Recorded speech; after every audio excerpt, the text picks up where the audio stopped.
kaya hindi na kayo natuto. Kaya nga, only in the Philippines, ang mga Pinoy talaga.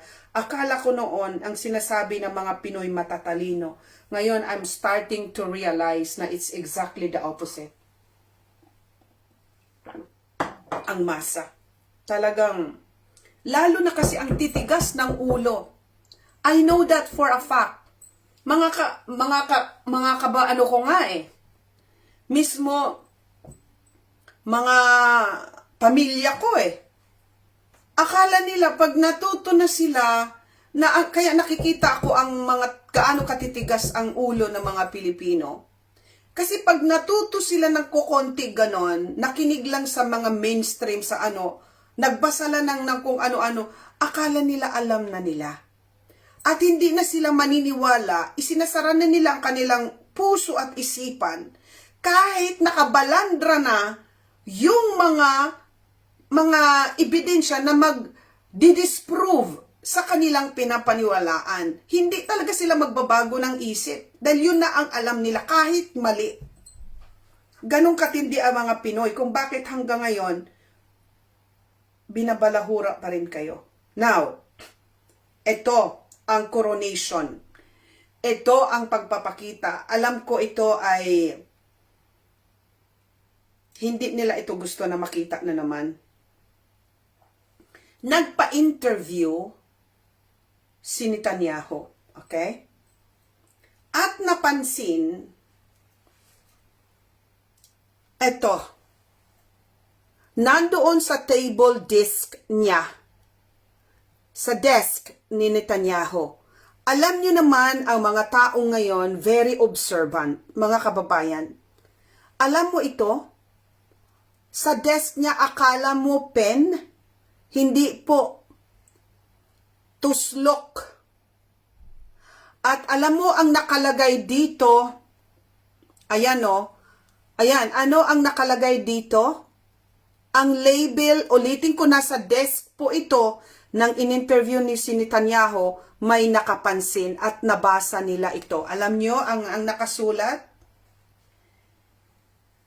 Trophy, as if it is like a trophy, na nandoon sa opisina niya, nakalagay yung sulat sa stand ng tuslok, our greatest accomplishment.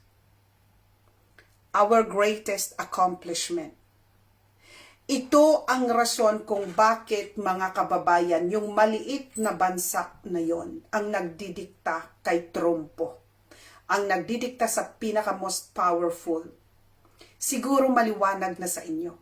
Matagal ko na po sa inyo inireport na halos lahat pinagtatanggal yun ng Monique Plande, na ang mga tao, uulitin ko, may listahan po yun, mula kay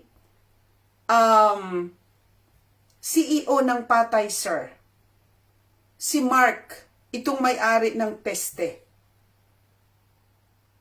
Lahat ng pinakamataas na official, halos lahat, okay, na nandoon nagdikta ng Monique Plande,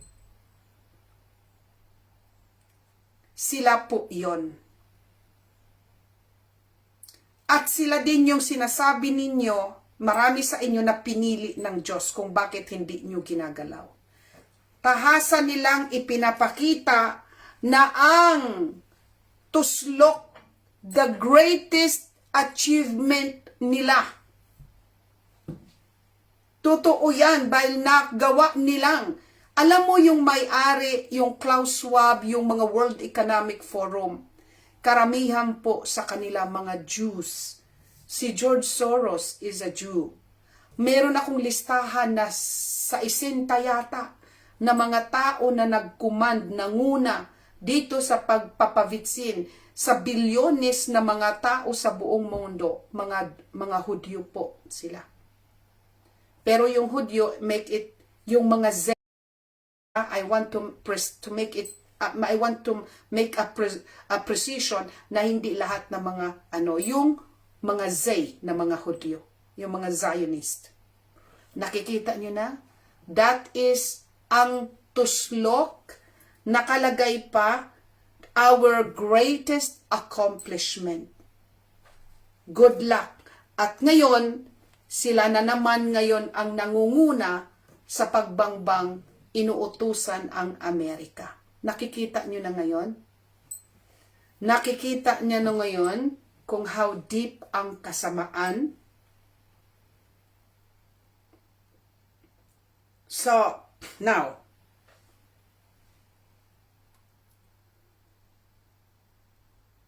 punta tayo dito sa UK.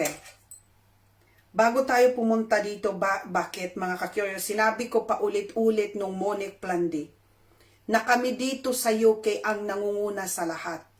Whether it is sa pagpapatupad ng mga tuslok, kasi magkaisa yan sila.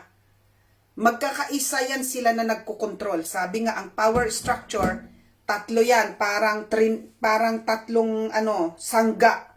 Para tumayo, may tatlong paa. Yung mga judgment doon sa, alam nyo na yan, sa Vaticano, and then kami dito, ang City of London, andito ang pera, and then andoon ang militar sa Washington DC. Tatlo yan na nagkukontrol. Now, kami dito sa UK ngayon ang nag-uumpisa. Naalala nyo, ang aming Prime Minister ang pinakauna na nagsabi na mamandatory niya ang digital ID sa mga nagtatrabaho. Now, nagkaroon ng backlash. In just few days, 3 million ang mga pumirma ng petisyon para ayawan yon.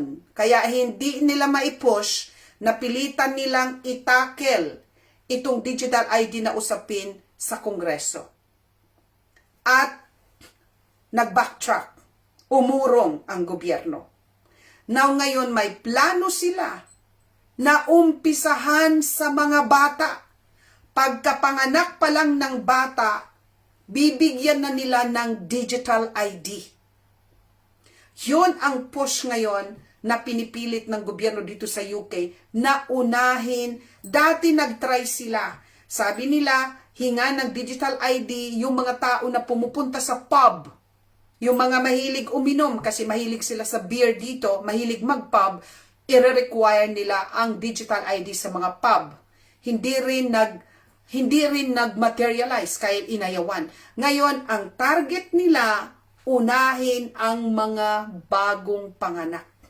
Nabigyan na ng digital ID. Now,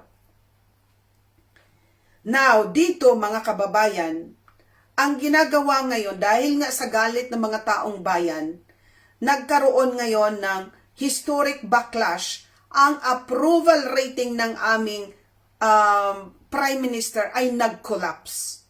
Grabe, parang sa Pilipinas, ang ating presidente negative. Ngayon lang ako nakarinig, by the way. Mga kababayan, ang approval rating ni PBBM, negative. Aywan ko negative ba yun? Negative 3. Below 0. Ngayon lang ako nakarinig ng ganon. Negative ang rating, approval rating ng Pangulo ninyo. Yung Pangulo din, yung nangungulo din sa amin dito, ang kanyang approval rating bumagsak mga kababayan. Kaya, nananawagan ngayon, tingnan nyo kung paano siya, hindi na siya makalabas dahil sa sobrang galit ng mga OTA. Tingnan nyo.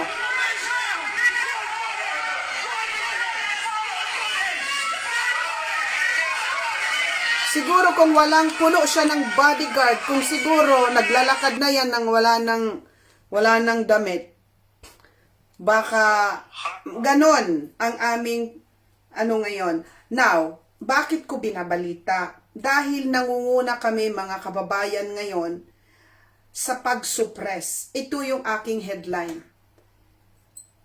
Inuutusan nila, mga kababayan, okay. Ito. Sa lalong madaling panahon, magkakaroon ng legal na otoridad ang opisina ng Commissioner ng mga kakayahan sa online upang pilitin ang mga messaging app na may end-to-end encryption na i-scan ang lahat ng nilalaman ng gumagamit bago ito ipadala o isend. Nakikita nyo, soon, darating yan sa atin. Alam nyo yung mga encrypted messages natin na sinesend natin sa mga messaging app. Whether it is sa Messenger, sa WhatsApp, sa Viber, kung saan-saang messaging app, yung pag ginagamit natin para magpadala ng mga messages. Magkakaroon na po ng otoridad ang gobyerno dito sa UK na yung mga messages natin na encrypted, na hindi yan nababasa kasi may Privacy Act tayo na hindi yan po pwedeng basahin ng sinuman, di ba? Ang ginagawa ng gobyerno namin dito, bubuksan nila, aalamin nila ano ang laman ng message ninyo natin bago isend. Di ba magsusulat pa lang tayo? Now, ngayon, ang gusto ng gobyerno, bago pa man ipadala sa atin, yung message na ipinadala sa atin, babasahin muna nila kung ano ang nilalaman ng mensahe na yon. Payag ba kayo yon? Lahat, ibig sabihin mga kababayan, lahat na po ng pinag-uusapan natin, malalaman na nila. Kung may mga importanteng informations, kung may mga binabalak tayo laban sa kanila sa gobyerno, ito'y top-down control. Kung meron kang mga ipinapasend na mga importanteng dokumento, may mga business dealings ka, makikita na nila, may mga financial transactions, babasahin muna nila bago isend sa patutunguhan yung message na yon. Delikado po ito mga kababayan ko. That is the end of our privacy. Sasabihin nyo, mauuna kayo dyan pag ipatupad nila, mangyayari yan kasi walang lumalaban dyan sa inyo. Mabuti kami dito pumapalag. Kaya just know na pwede itong mangyari soon dyan sa Pilipinas. Now, ang galit nila ito dahil nga itong itong aming Prime Minister, nagkaroon din ng petisyon. Dahil galit na yung mga tao sa pinaggagawa niya. May petisyon na umabot 1 million na magkaroon ng eleksyon para palitan ang aming Prime Minister dahil talagang sukang-suka na ang bawat tao dito. Bakit sukang-suka? Imaginein mo ang ginawa niya. Ayan, the UK's media regulator, yung nagre-regulate sa sa media.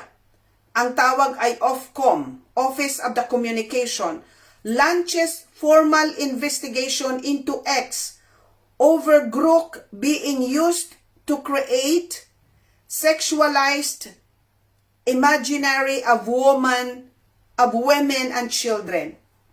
So ngayon, matagal na yan na nagkakaroon sila ng bangayan, si Elon Musk at ang aming gobyerno.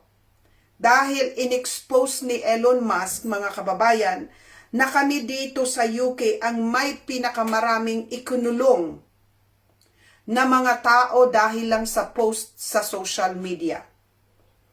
At laging ini-expose ni Elon Musk ang aming Prime Minister. Ngayon sa galit ng aming Prime Minister, nananawagan sila na i-ban ang X dito sa UK. Sabi ko, wow, andito pa naman ang mga information sa X na mga ibinabalita ko sa inyo, paano na kung wala na kaming X dito.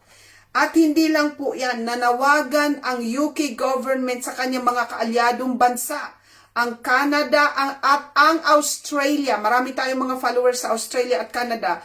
Just know na kung matuloy ito, gusto nilang i-ban ang X. Ulitin ko lang, nananawagan ang UK government. Okay? Na i-ban. Sandali, basahin ko lang.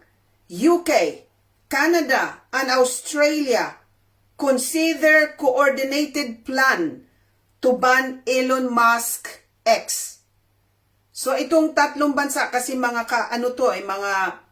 bansa ito na mga kaalyado ito ng UK. Ang Canada at ang Australia, nagpaplano sila na i-consider nila na i-ban ang X sa mga bansang ito. So good luck, good luck. Dahil mga kababayan, ang X kasi ang nag-e-expose ng mga kasinungalingan nila. Kaya kailangan patahimikin at kaya soon, posible nang babasahin nila ang ating mga messages bago pa man isend sa atin. Yon ang pinakamatindi na nangyayari ngayon. At madaling maipatupad yan sa Pilipinas dahil ang mga bansa ngayon na kung saan may mga leader na mga korap, ayaw nila yung mga na-expose para tuloy-tuloy ang kanilang pangdarambong sa kanilang taong bayan. Kaya ang gusto nila patahimikin lahat. Yan po ang nakakalungkot na balita ngayon. Now, punta tayo dito sa masalimuot. My God. Kaya inumaga ako mga kababayan ko dito, aywan kung paano, inuna ko mauna yung ating mga importanteng balita. Now, bago tayo sa another topic kasi nahihilo ako hindi ako nakatulog ng maayos kagabi. Paggising-gising ako tapos nagising siguro after 3. Of course, gusto natin malaman kung ano na ang nangyayari sa mundo, okay? Trump. Punta muna tayo dito tayo sa Iran, okay? Sa Iran muna tayo. Trump was warned that the US military needs more time to prepare for attacks against Iran. Dapat malaman nyo na nagpaplano po ngayon atakihin, parusahan ang Iran ng United States. Trump is absolutely considering issuing an authorization to launch an attack on Iran, sabi ng White House official. Now, Reuters has reported that US-based human rights group Rana has reportedly verified the deaths of, ito yung mga namatay doon sa riot, 490 protesters, ang dami na, almost 500 na, and 48 security personnel with more than, so yung 48 na yon sa partiyan ng mga security forces ng Iran. And then sa mga naaresto naman, 10,600. So almost 500 na mga nagurgor, 400 doon sa security forces, so mahigit na 500 lahat ang nagurgor. Sa part, 490 sa mga nagrarayot, 48 sa mga security forces, 10,600 ang mga naaresto. There is no confirmation and exact death toll, although has seen in previous videos that have emerged, the number looks to be significant. Nakita ko ang mga video at hindi ko na ipapakita kasi baka maban tayo, mga kababayan. Kasi ganito po, na-post ko dyan sa inyo, basahin natin. Kasi yung iba hindi pa rin sila naniniwala tungkol sa sinabi ko sa inyo na pinupunduhan ang mga nagwawaga-waga ng logo doon. Okay? Pinunduhan po ng mga as usual yung Jijimon. Ayan po nakikita nyo yung Israeli minister, basahin ko lang, reveals, ministro po ito ng Israel, our agents are operating in Iran now. Yung mga agents nila, yung mga yadba, yung mga OTA na nandoon para magwaga-waga ng logo. Alam niyo ba kung ilang moskeya na I think ilan na? Ang dami, basta it's like 30 plus na yata. Yung mga place of worship, paki-google nyo nga. Dahil ang memory ko, hindi ako nakatulog. Hindi ko maalala lahat. Numb ang isipan ko ngayon. Paki-google nyo, ilang mosque ang tinupok. Mga dokumento sinilaban. Ang mga kakyoyoy, yung eksena doon, dahil alam natin, kasi kung inamin na nila na ang kanilang mga agents nandoon na, nag-ooperate na daw sa Iran, ang mga Israeli.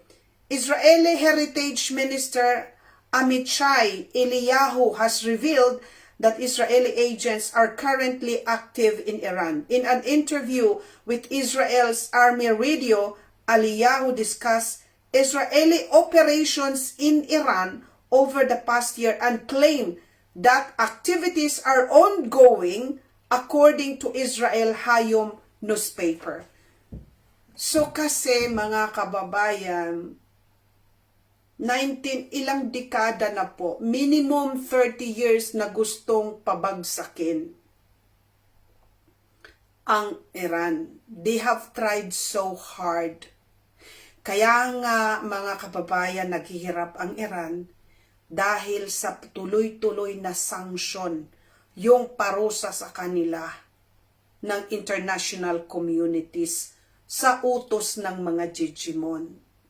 Pinaluhod sila pero hindi sila nagbaback down, hindi sila lumuluhod. Andoon na, imaginein mo, ganito ang sitwasyon. Hanggang ngayon, wala pa ring ilaw. Ilang araw na. Pumunta doon ang, nagbigay doon ng Starlink, si Elon Musk, para bigyan ng ilaw, para makita ng mga Amerikano kung ano na ang nangyayari sa ground. Kasi sabi ni Trump, he is actively monitoring. Kasi nga si Trump nagbitiw na ng salita na babangbangin niya in Iran kung may mga pinatay na mga protesters. Ngayon, ang dami nang namatay. 490 na, at it could be more. I think it could be more base sa mga nakita ko kasi may mga body bag. Inuutusan yung mga pamilya na kolektahin ang mga nasa loob ng mga bags na mga nagurgur na. Now, kasi mga ka-curious, ang gobyerno, kung totoo itong sinasabi ng ministro na nandoon na ang mga agent sila, aktibo na, alam at sinunog na ang maraming establishmento ng Iran, hindi yan magbaback down ang gobyerno. Kaya nga, they were firing at the rioters dahil alam nila, lumabas na po ayon sa balita na nahuli na, ilan ang nahuli na mga mayadba po sila para gumawa ng logo. Okay? Mayadba po, mga binayaran po sila. Okay? Iran claims special forces ito ng militar have detained the top organizers behind both the protesters and rioters in a coordinated operation. So ito ang sitwasyon, ang sabi ng gobyerno ng Iran, yung mga top na mga nag-organize ng riot nahuli na nila. Tingnan mo, napapansin ko na naman na agaw ang tingin ko doon dahil bigla na naman bumabagsak ang numero ng mga nanonood. Mahigit 300 na yon nung binabalita natin itong dahil ayaw nila yan malaman ang totoo kaya pinag-iinitan tayo. Now, ang Iran, ang kanilang internet shutdown has lasted over 84 hours. 84 hours!